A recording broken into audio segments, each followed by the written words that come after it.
Okay, everyone, as a formality on this video, check to see what's inside your pockets, because you just never know, you know? Like, let's see what I have here. Okay. Looks like I got 58 cents. Yeah. Yu-Gi-Oh! Dice. 5. Rubber band, what is this? Bottle opener. Bottle opener, that's what this is called, yeah. And, a shirt tag. 88% polyester, 6% cotton, 6% rayon. Rayon doesn't sound like it should be in a clothing product. Sounds like some kind of toxic chemical. All right, anyway. So, oh, I also have to check this pocket over here. What do I have in this one? Oh, not much. Just the hammer of Mjolnir. That's all. Okay, so, today we're talking about Blamenco's pocket fruit. The Pocky no Mi. The Poke no Mi. The Pokemon fruit. I mean, Pokemon is just a portmanteau of pocket monster. So, who knows? Maybe Blamenco could go out and catch them all. If there's anybody in One Piece that could catch them all and store them all, it would be Blamenco. By the way, if you're curious on who the hell Blamenco is at this point, 6th Division commander of the Whitebeard Pirates, he was the dude that was wearing the blue overalls with the big pink, like, bear on them. Kind of had a messed up face, but, you know, he was, I want to say, he was a cool dude. I'm sure he was a cool dude. He was on Whitebeard's crew, after all. But we really got no personality with the guy. His personality is he pulls out a giant hammer and hits people. I think we've all met people like that, you know what I mean? You know, people that just like, I'm just going to pull out a hammer and just hit a bunch of Marines. That's, you know, that's your personality trait right there. So yeah, not really talking much about Blamenco because there's not really much to go off on here. But, this devil fruit ability is pretty crazy, all right? Like, here's the thing. It was first named when Oda was asked a question in an SBS about which devil fruits the Straw Hats would have, the ones that don't already have devil fruits. So, you know, we're talking about Zoro and Sanji and Usopp and Nami, a lot of the East Blue Straw Hats, actually, that don't have devil fruits. And then, of course, we also have Jinbei at the end, okay? And so, yeah, because everybody else has devil fruits. Yeah, I got them all, right? Well, Frankie as well. Frankie, yeah. So I remember the one that, I remember a few. I remember he said Nami would have the Goro Goro no Mi, so the lightning Logia. And I think Jinbei's voice actor actually answered the one about him that, well, he's already really strong in the water and he's strong on land, so he would pick some kind of bird zone in order to fly. But Jinbei would never eat a devil fruit because that would mean giving up swimming, and that's just, you know, he's not going to do that. But that would be the one he would pick. And then when it came to Usopp, it was the pocket fruit, which was named at that point because we didn't know what it was called before then, okay? So that's actually really cool. I like to think that Oda has a big list of all the devil fruits he came up with. Even this devil fruit that he introduced in the background in like 2 panels at Marineford, Blamenco never really had a big moment. There was never a moment where it was like he never even got like a title box or anything, like Blamenco, 6th Division commander of Whitebeard's crew, user of the pocket no Mi. Like nothing like that, right? But Oda was sitting there thinking like, what devil fruit would Usopp like to have? You know, that one that Blamenco had that one time that I never really addressed or went into any detail with. That would be a good one. It's essentially an infinite bag of holding, okay? So the way that Blamenco uses it is he has these 2 pocket, like, stitches, objects, you know, implants or whatever on his chins. I don't know if he literally just took a piece of fabric and just stitched it on his face, because what is a pocket, really? I mean, a pocket is just, yeah, a piece of fabric stitched on 3 sides, and then the 4th side is you reach down and you keep things inside of it. Like, that's a pocket, just as we were talking about the idea of, you know, a concept of a devil fruit, like Gunko right now is a member of the Gods Knights. Her ability is the embodiment to the concept of an arrow, you know, pointing in a specific direction. Blamenco's is the concept of a pocket, keeping things in other things. It doesn't have to be made of fabric. It could be made of metal. It could be made of plastic, or the fabric of the universe itself, ripped asunder by this man. Blamenco has the power to make pocket dimensions. That doesn't sound kind of OP to you? That sounds kind of OP to me. All right, just pocket universe generation at any given moment, okay? It's even better than a bag of holding. A bag of holding has a set amount of dimensions that you can fit things inside of it, and it also has an upper limit. It's not infinite, all right? So the thing with Blamenco is he's got these little pockets on his chin, and I guess he just put them there for ease of access, although he has pockets on other parts of his body, you know, the overalls and everything like that. I'm sure he can use those pockets as well. It's probably just easier to, like, I'm just going to keep the pockets on my chin, because that way, what happens if I end up, fighting an enemy and all my clothes get burned off? Then I can't use my devil fruit anymore. I got to keep the pockets on my chin. You know, he kind of reminds me of Peter Griffin a little bit. I don't know. Is I the only one? I don't know. Anyway, he reaches into his pocket and he pulls out a giant hammer. Sorry, it was a mallet. A mallet. Give me mallet! And so he pulls out a giant mallet and he just wallops a bunch of Marines with that mallet, okay? So I don't know if you guys are aware of this, but there's no way that mallet is fitting inside of that pocket, okay? Which means that he can fit pretty much, I would assume, anything he wants. I mean, there might be a size limit. Maybe if he tries cramming an entire building or an island or an entire boat in there. Like, could Blamenco have stored the entire Moby Dick inside of his pocket dimension and then just walked up to Marineford and then just released hell? Okay. There might be a limitation with living things. There actually is a caveat in the actual bag of holding in D&D. What's your favorite bag of holding story? Those are always fun whenever your characters get that. Ours was the classic debate of, can you fit corpses inside of the bag of holding? How much water can you fit in the bag of holding? Actually, going off on that, storing water inside of the pocket fruit, this is very similar to Raizo's Maki no Mi, the scroll fruit, where, you know, Raizo could take these scrolls and store various things and then release them with his ninjutsu at any given moment, okay? So he stored a bunch of the water that he got on Zunisha, and then he used it to put out the fire at Onigashima, okay? He also used it to, like, you know, store and bounce back Kaido's Boro breath, okay? So I would say the Maki no Mi is probably an upgraded version of the pocket fruit, simply because we saw what he could do with Kaido's attack. I don't think Blamenco could do the same thing. I don't think Blamenco could walk up to Kaido's Boro breath and then open up his pocket, the Boro breath goes inside, and then he releases it back at him, okay? The Maki no Mi had an added effect of sealing things, like in stasis, all right? So he sealed that water in the scroll. I don't think the water, like, aged or, you know, turned into standing water or all goopy or algae filled or anything like that while it was stored in the seal. It was just the way it was when it was sealed, and then when it was released, it had the effect, okay? Same thing with the Boro breath. You know, pocket fruit is a little bit more straightforward. It's just you take an object, you put it in there, but it's still subject to, like, aging and decay. Like, I'm sure Blamenco could take a loaf of bread and store that in his pocket dimension, but if it's, like, a month later and he's like, I'm hungry, and he pulls out the loaf of bread, I'm sure it would be filled with mold and dry and crumbly and fall apart. He's like, oh, you know, it might be something like that. It's not refrigerated pockets, okay? Although, I don't know, if his ability was awakened, maybe he could go up to a fridge and turn the fridge into a pocket, and now it's a refrigerated pocket dimension.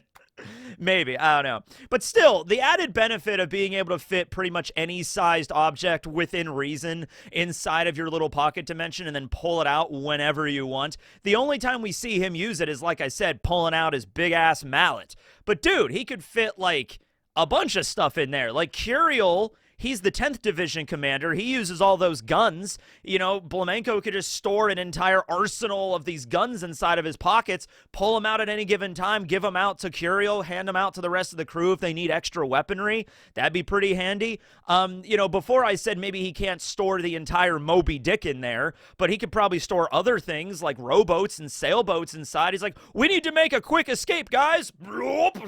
Here's a sailboat. Let's get out of here. Here's a motorboat. Let's get out of here, you know? I could do that fairly easily. Living things, probably not. So maybe, like, you know, animals or something. Like, I now summon a herd of 30 to 50 wild boars. You know, I summon a stampede of lions. I summon a herd of elephants. You know, like, that would be crazy. He would literally have the Pokemon fruit if he could do that. You know, I summon a herd of tauros.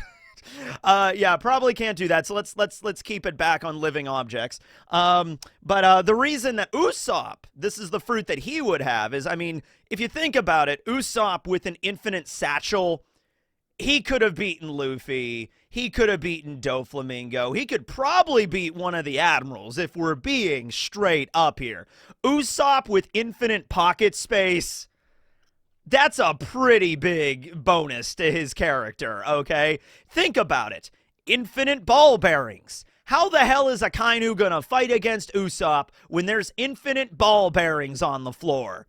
Oh, he's just going to turn into magma and he's infinite ball bearings. Well, he could just fly. Infinite ball bearings. Throw the ball bearings in the sky, you know, but infinite caltrops and all the ammo. Like, he could basically doesn't have to worry about anything in terms of ammunition. The only problem is, well, okay, actually, here is a problem, but I don't think it's a problem. I think it's a facet of the fruit. How do you know what the hell you're pulling out of the pocket? I'm assuming Blamenco had a bunch of shit inside of his little pocket dimension, okay? But he reached in and he pulled out a mallet in like less than a second. It wasn't a big deal for him. So he might literally just be able to think about what he wants to pull out, and then he just pulls it out. Like, I want to pull out a giant hammer. All right. You know, or it could just be completely random, which would even be funnier. Like, he just keeps, like, inside of his pocket dimension, just weapons. He keeps, like, a giant mallet, a giant sword, a giant axe, you know, and he just pulls out. What if he pulled out the giant axe instead of the giant mallet? He's like, whoa, I didn't mean to get the giant axe, but okay, that works. You know, use that. You ever watch the Venture Brothers? There's a character in the Venture Brothers called Fat Chance. And Fat Chance literally just has the ability of pulling random shit out of a pocket dimension that's inside of his, like, his belly button. That's his ability.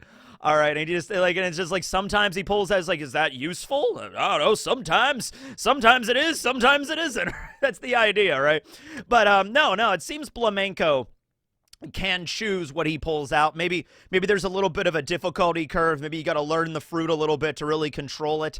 But that doesn't seem to be the issue. So now imagine Usopp with infinite pocket space, and he can just summon up any of his shots, any of his special stars or his green stars, you know, the pop greens whenever he wants. He could switch out with different Kabutos. That's a big disadvantage Usopp has. He has a satchel with all of his ammo. The ammo is relatively small. The pop greens and everything, like ball bearing size, they're pretty small. But like when it comes to actual Kabuto, the one he has right now can increase in size, but imagine Usopp, he could make different Kabutos for different distances, you know, like a close range melee kind of Kabuto that is perfect for like maybe 5 to 10 meters in front of him, and then like a middle range Kabuto, and then a super long range Kabuto. He can make a Kabuto infused with different dials, because that's how the original Kabuto was. There was like different dials inside of it. He could have made like a water Kabuto, a fire-based Kabuto that just adds fire to everything.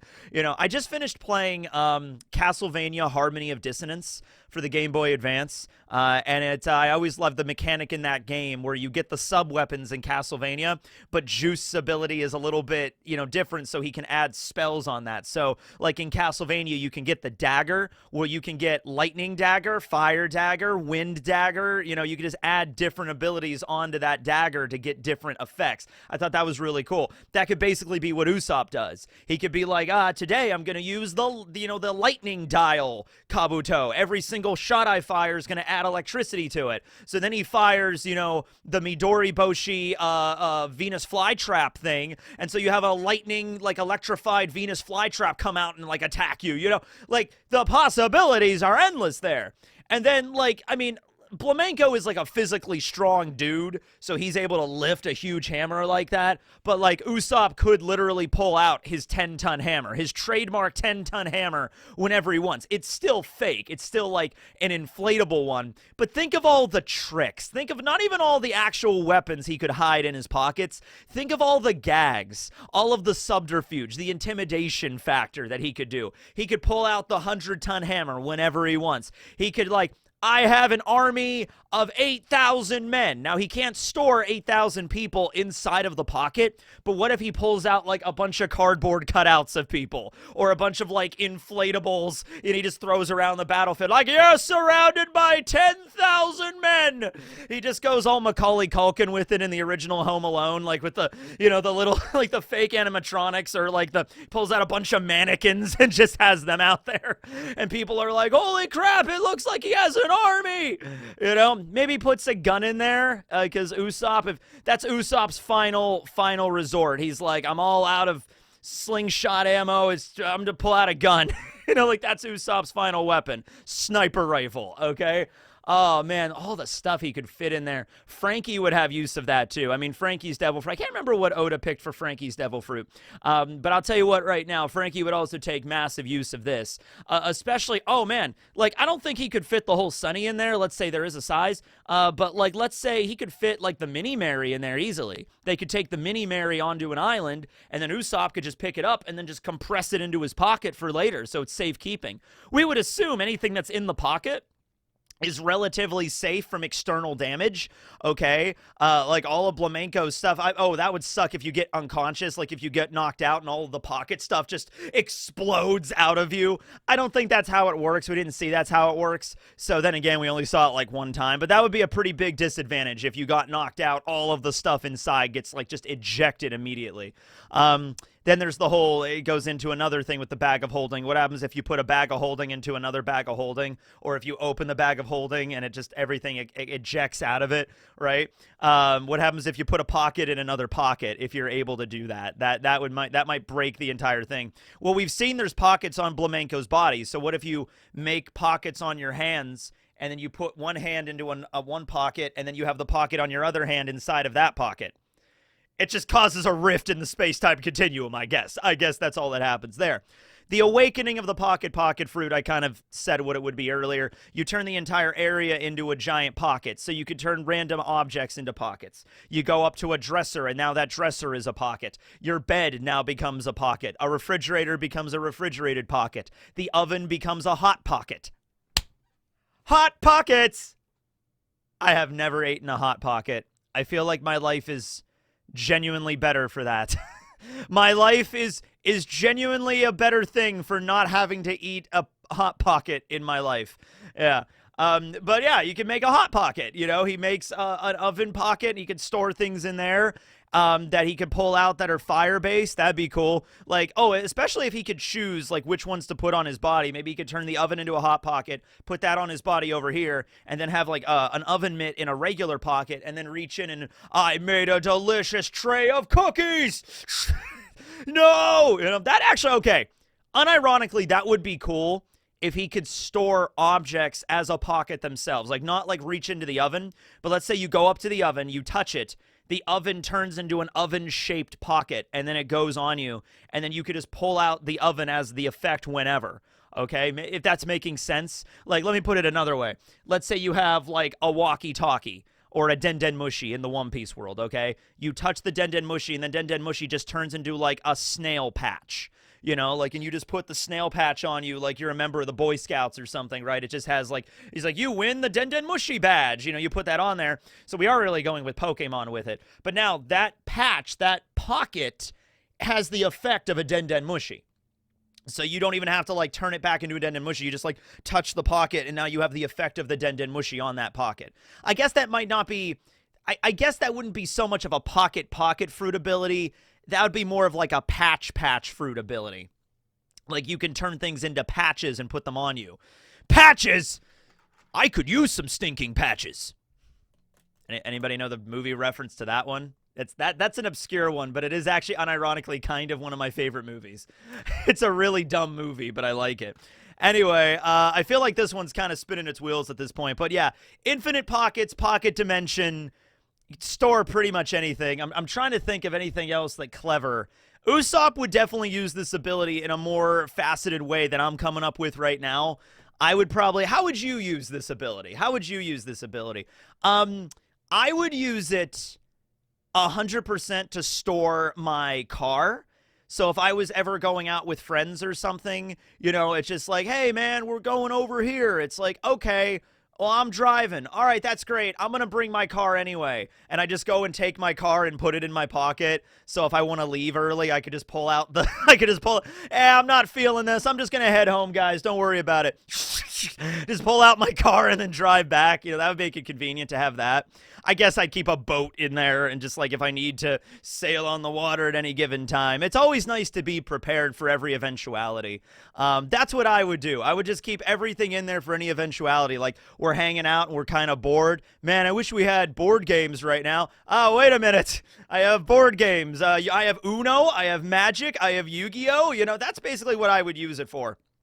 Keeping random games and stuff inside of my pockets at all times. You know, because you never know. Also a stapler.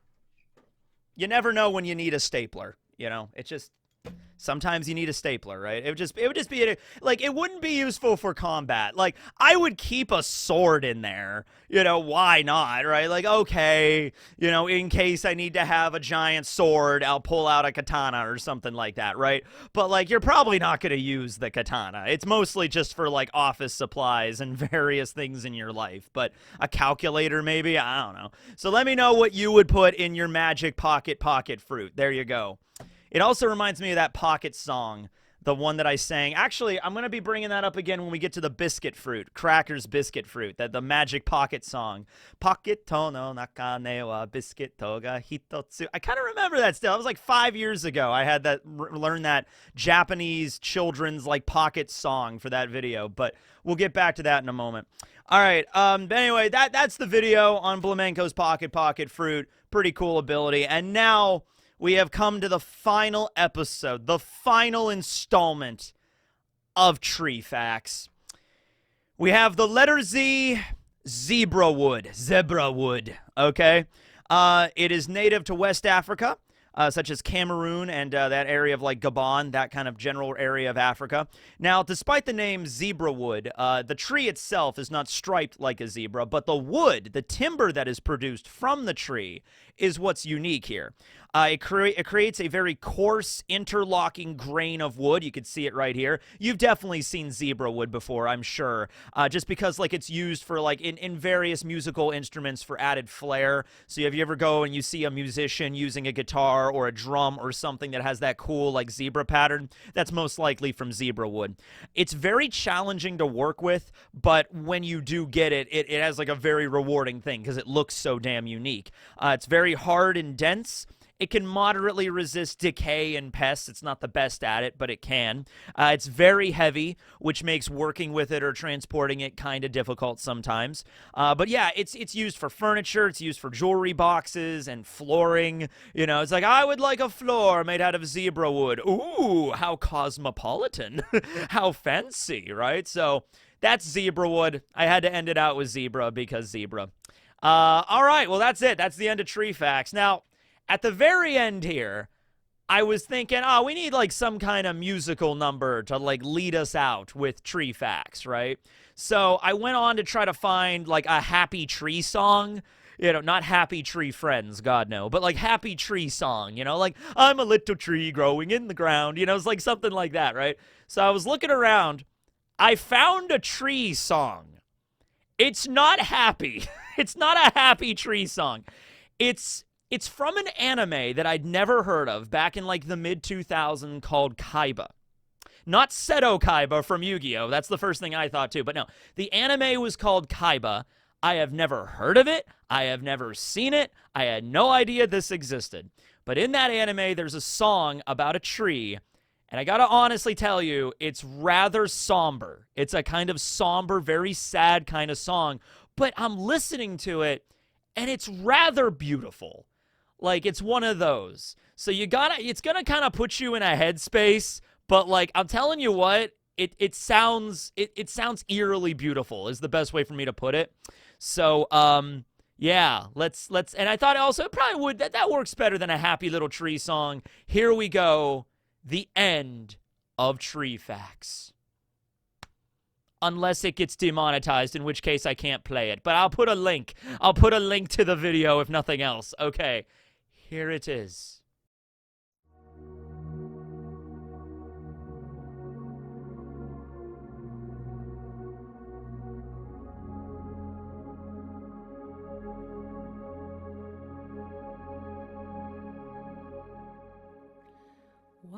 Once upon a time was there an old and lonely tree. By him folks have come and gone, and he was standing still.